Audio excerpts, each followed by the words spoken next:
Every time I step in the booth, I speak the truth. Y'all know what I'm bringing to you. Speak the truth. Every time I step in the booth, I speak the truth. Y'all know what I'm bringing to you. I bring the truth. You motherfuckers know who I be. I be the truth. What I speak, set you free. The truth. We're going to call this one the Kevin Hart Conspiracy Theory Podcast. Check this out, man. Let's get straight to it. Your boy Kevin Hart got offered the gig to play at the Oscars. Some time passes, come to find out somebody done dug up some tweets that he put out there from 2009, 2010 that look like they could be suspect gay. Here we go. Here they are right here. So Kevin sees this, or he's notified, and here's what he had to say about it. Check this out. I've addressed this several times. This is not the first time this has come up. I've addressed it. I've spoken on it. I've said where the rights and wrongs were. I've said who I am now versus who I was then. I've done it. I've done it. I'm not going to continue to go back and tap into the days of old when I moved on and I'm in a completely different space in my life. We feed in the internet trolls and we reward them. I'm not going to do it, man. I'm going to be me. I'm going to stand my ground. Regardless, Academy, I'm thankful and appreciative of the opportunity. If it goes away, no harm, no foul. All right, so here's where the conspiracy theory comes in for me.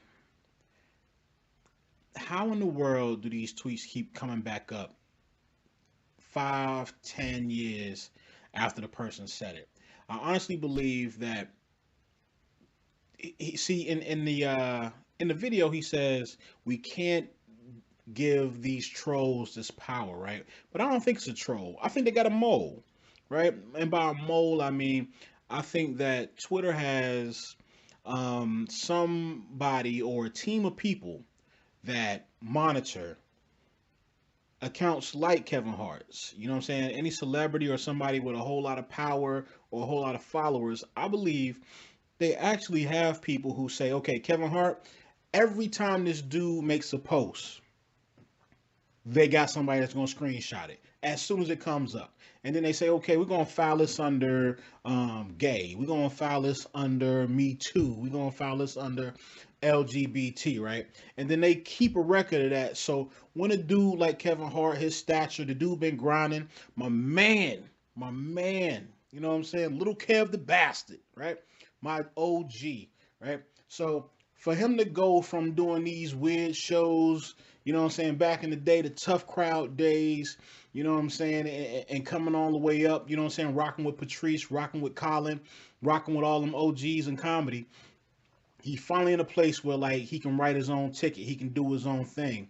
If I'm not mistaken, I want to say Night School was the first it was the first movie that he funded himself, put it out himself, all the bread come back to him, right? He's becoming his own boss. And then finally the Oscars recognize him for the star that he is. And they say, bam, here's your opportunity. Here's where you join us, right? And when that happens, boom, this comes out, right? The Twitter mole, the person who Twitter hires that says, we're going to keep a record of everything that this dude do. And as soon as it gets close, or as soon as he's offered the position or the job or the opportunity to be great and cross that threshold, they nail him, right? And they put this out there. So long story short, he turns around, he says he's not going to do it. Then he turns around, and I think somebody got in his ear like, bro, you can't just not apologize. You got to do something. You don't want to lose no fans, right? So he gets back out there, and he finally apologizes, but he gracefully backs out of the Oscars. My humble opinion, I don't think he should have apologized. He's a comedian, people, and here's the thing about comedians. We go to comedy shows, we pay to see these people to give you an outlook on things that are different. To turn something that is a touchy situation and make it funny. You're censoring the only piece of American literature that we have left that is live and that's organic. When you say, Kevin Hart, you need to apologize for what you said 9 years ago. He should have unapologetically stood his ground. I guess he's too big to risk it all.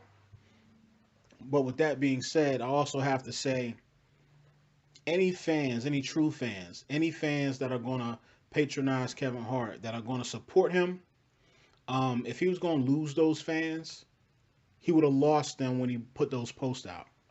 So anybody, you know what I'm saying, for him to apologize to, I don't think there's a group out there.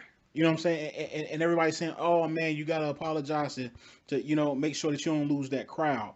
I think that true fans is gonna stick with Kevin Hart at this point. Anybody that don't like Kevin Hart, anybody that's not gonna spend any money on Kevin Hart, are not gonna stop spending money on him now because of this tweet. Because this tweet is so old that it would have been done by now. So I think he shouldn't have apologized. I think he should have stood his ground and backed out. But like anything, like everybody, we all have an opinion and we don't know the underlining things. I mean, maybe this is going to mess him up for other gigs. Maybe this is going to stop him from doing other things that he wanted to do. And so he had to, bite the bullet and apologize. So with all that being said, I honestly believe that there's only so far they're going to let you get in Hollywood. There's only so many things you can do.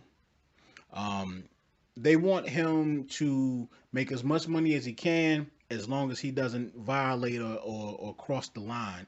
You know what I'm saying? Because I mean, let's keep it real. Look at Tyler Perry. He's more successful and has done more things than Kevin Hart has, right?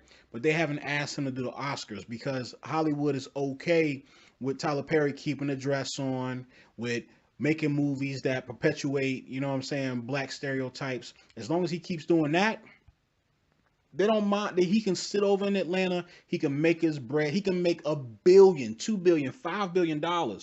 But as long as he's not let into that inner circle, they cool with it. And as long as he's doing what he's doing to make the money and getting that black dollar, they cool with it. Believe it or not. It's crazy. It's crazy when you really think about it. So no, I don't think this is an internet troll. I don't think that this is some random group of people. I think this is Twitter with like Twitter spies and then a gatekeeper. I just wish the daggone black folks had the same gatekeeper that daggone the LGBTQ has, that, Me Too has, and we're powerful, but not this powerful to where we make you retroactively apologize. You know what I'm saying? It's crazy. I guess there are situations where that has happened, but not nothing to this extent. But nevertheless, this is the Truth Podcast. This is your man Billy D. Signing out. Y'all chill.